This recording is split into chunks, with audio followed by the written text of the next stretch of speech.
श्री हरि श्री गणेशाय नमः। श्री सीतारामाभ्यां नमः। श्री राम जय जय राम। श्री राम जय जय राम। संक्षिप्त आनंद रामायण पूर्ण कांड पहला सर्ग। सोमवंशी राजाओं का हस्तिनापुर पर आक्रमण। श्री राम जी का महर्षि वाल्मीकि जी से इस विषय में पूछना। महर्षि वाल्मीकि जी का सोमवंश के प्रादुर्भाव तथा नल आदि राजाओं की कथा सुनाना। श्री रामदास बोले, एक समय की बात है, राघवेंद्र श्री रामचंद्र जी देवी सीता जी के साथ सभी प्रकार से आनंदित होते हुए अयोध्या के राज्य का भली भांति संचालन कर रहे थे। उसी समय जब वे सभा में विराजमान थे, हस्तिनापुर से सुसेन जी का एक दूत वहां आ उपस्थित हुआ। वह अत्यंत व्याकुल था। उसने श्री राम जी को प्रणाम किया और कहने लगा, कमल पत्र के समान प्रफुल्लित नेत्रों वाले हे राम, चिरंजीवी नल आदि सोमवंश में उत्पन्न राजाओं के द्वारा संपूर्ण हस्तिनापुर नगर घेर लिया गया है। दूत का इस प्रकार का वचन सुनकर श्री राम जी को अत्यंत आश्चर्य हुआ और वे अपने कुल पुरोहित महर्षि वशिष्ठ जी से बोले, हे गुरु, मेरे राज्य करते हुए कभी भी कोई नृपश्रेष्ठ मुझसे युद्ध करने नहीं आया, किंतु आज मैं ये क्या सुन रहा हूँ। हे गुरु, इसमें क्या कारण है, आप ठीक ठीक से विस्तार पूर्वक विचार कीजिए। राम जी के इस प्रकार के वचनों को सुनकर गुरु वशिष्ठ जी उनसे बोले, मैं इस विषय में महर्षि वाल्मीकि जी से पूछता हूँ, क्योंकि उन्होंने ही आपके जीवन चरित्र को लिपिबद्ध किया है। गुरु वशिष्ठ का यह वचन सुनकर श्री राम ने लक्ष्मण को भेजकर मुनि वाल्मीकि जी को बुलवाया। श्री राम ने सीता के साथ वाल्मीकि जी का पूजन करने के अनंतर संपूर्ण वृतांत उन्हें अवगत कराया।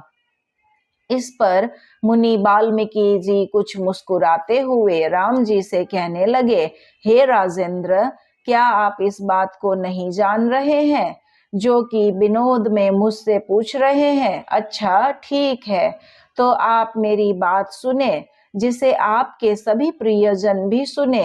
हे राजन, आपके द्वारा राज्य शासन करने के लिए मैंने 11,000 11 वर्ष 11 मास 11 दिन 11 घड़ी और 11 पल का समय निर्धारित किया है। यह बात मैंने आपके द्वारा अवतार ग्रहण करने से पूर्व ही अपने द्वारा बनाए गए 100 करोड़ श्लोकों वाले रामायण महाकाव्य में लिखी है।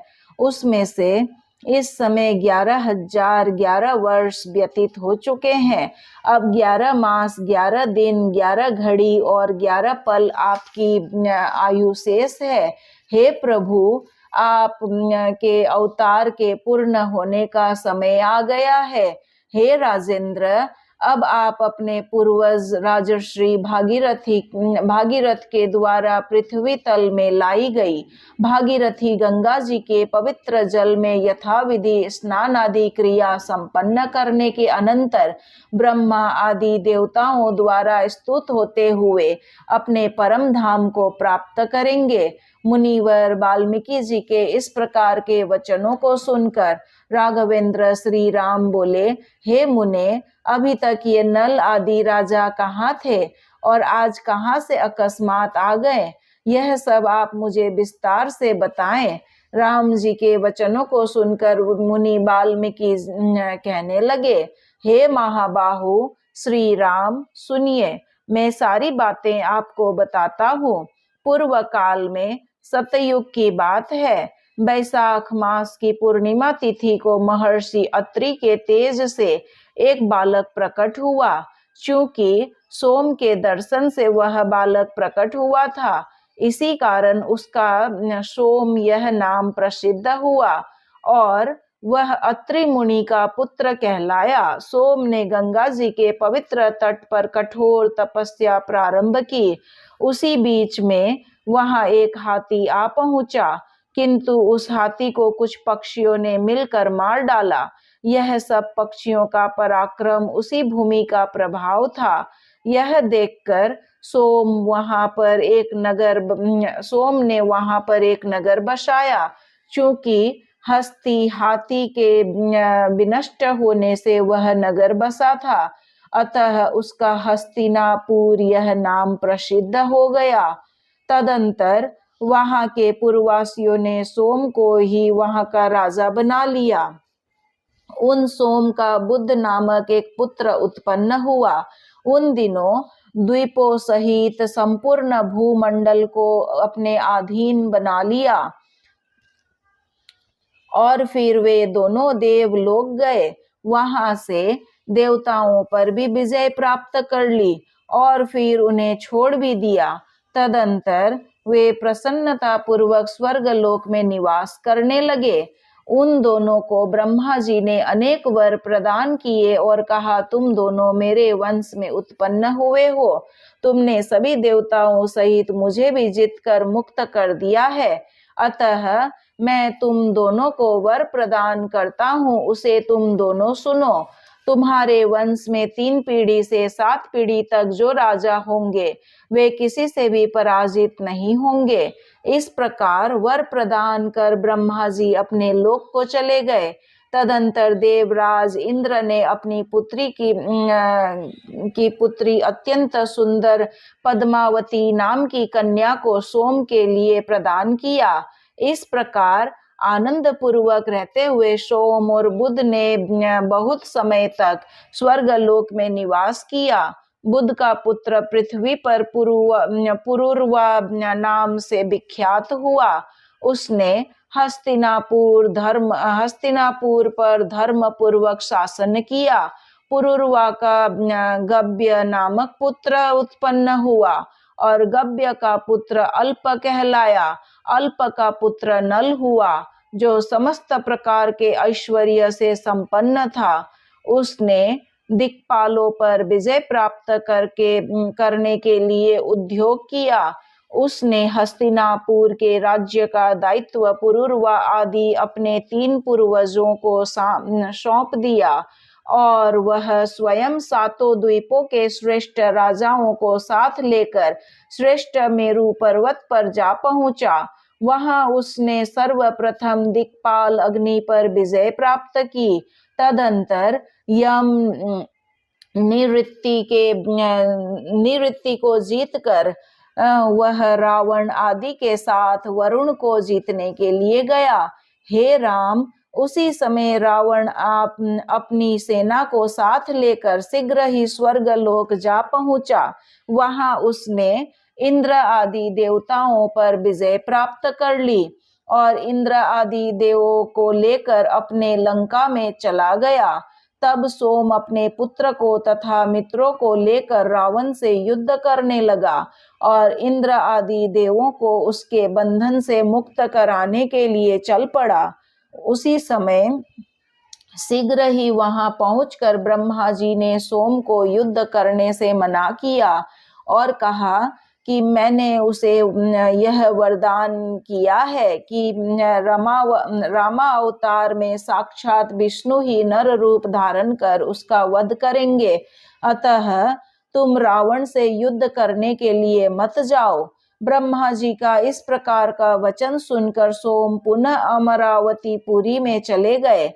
इधर पृथ्वी लोक में राजा नल ने वरुण, वायु, कुबेर तथा ईशान इन सभी दिक्पालों पर विजय प्राप्त कर अनेकों कृतार्थ माना। तदंतर वह इंद्र को जीतने के लिए उद्धत हुआ। इस प्रकार नल के द्वारा राज्य करते सतयुग का समय व्यतीत हो गया।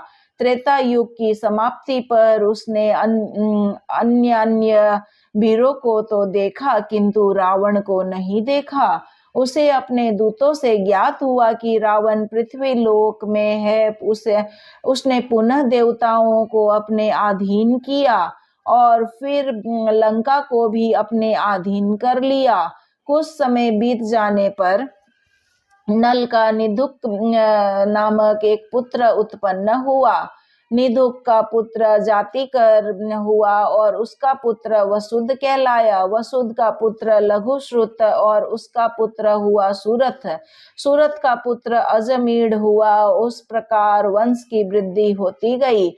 तदंतर नल ने अपने मंत्रियों के साथ यह मंत्रणा की कि यदि रावण के द्वारा इस पृथ्वी लोक में समस्त देवताओं को अपने अधीन कर लिया गया तो फिर इंद्रलोक जाने से क्या प्रयोजन। रावण तो हम लोगों का सेवक है और वह हमें राज्य का कर प्रदान करने वाला है। अतः इस समय अब हमें अपने नगर को चलना चाहिए। बहुत सी दिशाओं में घूमते हुए हम चिरकाल से जीवित हैं, किंतु हमारे पूर्वज पुरुरवा आदि जीवित है या नहीं, हमें बहुत समय तक इधर उधर घूमते रहने से उन सभी के विषय में कोई भी समाचार सुनने को नहीं मिला। अतः अब हम अपने नगर चलकर महर्षि अत्रि के वंशज उन राजर्षियों के विषय में जानकारी प्राप्त करें। हमें यह भी जानना होगा कि रावण ने कहीं स्वर्ग दर्शन की इच्छा से वहां गए हुए सोम एवं बुध को भी देवताओं के साथ बंदी तो नहीं बना लिया है, अथवा क्या उन दोनों को छोड़कर अन्य सभी देवताओं को ही रावण ने अपने अधीन कर रखा है। इस विषय में हमें कोई जानकारी नहीं है। अब तो हस्तिनापुर जाने पर ही हमें सारा समाचार ज्ञात हो सकेगा। अतः इस समय जो करण्य है वह हमें करना चाहिए। इस प्रकार का निश्चय करके राजा नल ने अपने नगर हस्तिनापुर को प्रस्थान किया। वाल्मीकि जी पुनः बोले, हे राम, इसी समय इस पृथ्वी पर आपका अवतार हो गया। आपने रावण को मारकर देवताओं को बंधन मुक्त किया और फिर वे सभी देवता स्वर्गलोक को चले गए। आपने सातों द्वीपों के राजाओं को अपने अधीन बना लिया। पुरुरवा आदि राजाओं पर भी विजय प्राप्त कर आपने उन्हें वहां से निष्कासित कर हस्तिनापुर के राज्य पर वानरों के साथ सुषेण को वहां के राज्य पर अधिष्ठित किया। तदंतर समय बीतने पर पुरुरवा आदि वे राजा मृत्यु को प्राप्त हुए। इस समय सोम वंश में उत्पन्न नल आदि सातों द्वीपों के वे 7 श्रेष्ठ राजा आपके समीप आ रहे हैं। पूर्व में आपने इन्हें अपने वश में कर लिया था। अभी तक ये अन्य द्वीपों में रह रहे थे। वे सभी बलवान श्रेष्ठ राजा अपने पूर्वजों को साथ लेकर भारी संख्या में एकत्र होकर यहाँ हस्तिनापुर की ओर आ रहे हैं। उन सोमवंशी राजाओं के साथ आपका घोर संग्राम होगा। तब ब्रह्मा जी देवताओं को साथ लेकर आपके पास आएंगे और नल आदि को तुम्हारे चरणों में प्रणाम करवाएंगे। ब्रह्मा जी आपकी स्तुति प्रार्थना करेंगे और आपको वैकुंठ लोक ले जाएंगे। हे राम, इस प्रकार मैंने आपके द्वारा नल आदि चंद्रवंशी राजाओं के विषय में पूछे जाने पर उनका वृत्तांत विस्तार से आपको बतला दिया है।